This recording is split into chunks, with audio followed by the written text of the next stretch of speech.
In today's video, I'm going to teach you how to change background color in OneNote.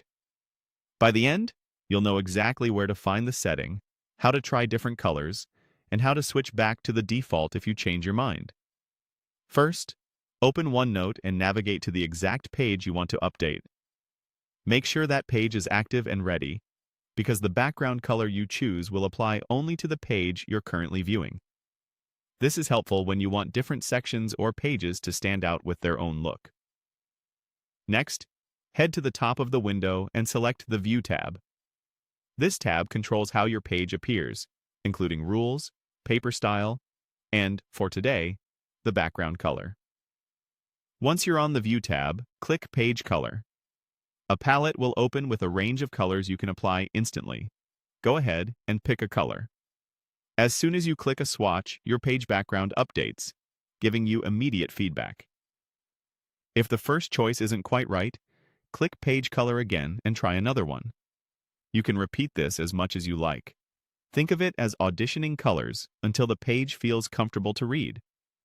As you move your mouse over the options, you'll see the selection highlight in the menu, which makes it easy to keep track of what you're hovering over before you commit.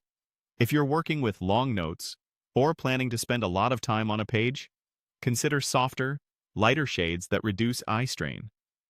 For quick reference pages, a slightly bolder color can make the content feel more distinct.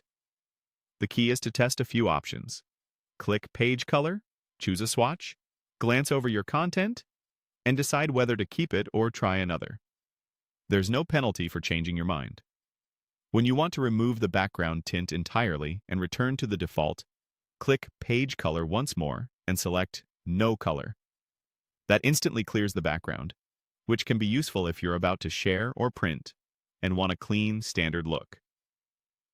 To recap, open the page you want to change, go to the View tab, click Page Color, and select the color that suits your notes. Use Page Color again to explore different options, and choose No Color to reset. That's all there is to it. Simple, quick, and customizable so your notes look and feel just right.